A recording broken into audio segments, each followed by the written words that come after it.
Now, the detective novelist I'm going to write about, always Shundei, belongs to the former category, while I fall into the latter.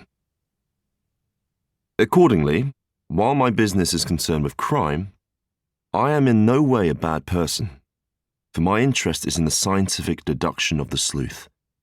Indeed, it might even be apt to say there are few as virtuous as me. The real mistake is that such a well-meaning person as me accidentally became involved in this case.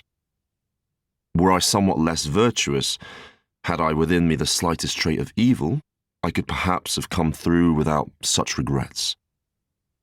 I might not have sunk into this fearful pit of suspicion. Rather, I might now be living in the lap of luxury, blessed with a beautiful wife and great wealth. Quite some time has passed since everything ended, and while the awful suspicions may not have disappeared, the raw reality is fading into the distance and becoming to some extent a thing of the past. Accordingly, I've decided to set this down as a kind of record, and I think it could even be made into a very interesting novel, though even if I completed the work, I would not have the courage to release it immediately.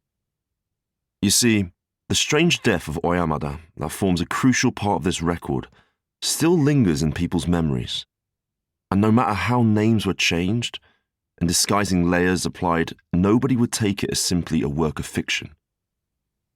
Thus, there may well be people who could be bothered by this novel, and I would be embarrassed and disturbed to discover this. To tell the truth, though, it is more than I am frightened. For not only was the incident itself strangely meaningless, and as unfathomable as a dream in broad daylight, the fantasies I built up around it were so terrifying as to discomfort even myself. Even now, when I think of it, this world transforms into something peculiar. Rain clouds fill the blue sky. A sound as of a drumming beats within my ear, and all darkens before my eyes.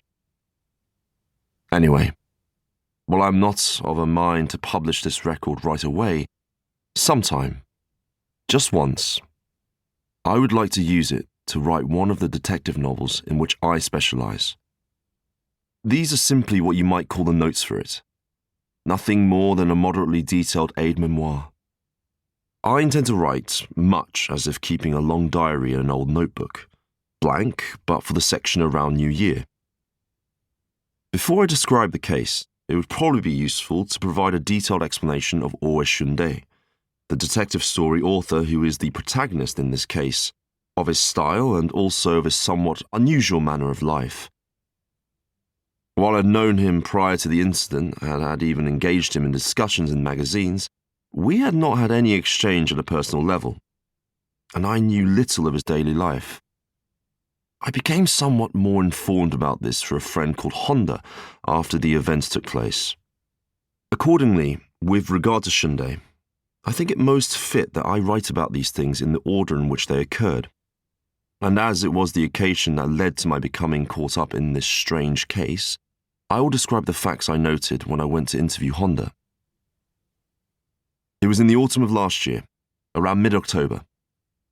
I had a notion to look at some old sculptures of Buddha, so I went to the Imperial Museum in Ueno, where I walked through the gloomy, cavernous rooms, trying to muffle my footsteps.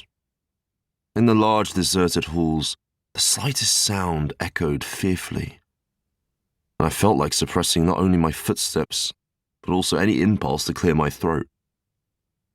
So deserted was the place, I could not help but ponder why it is that museums are so unpopular.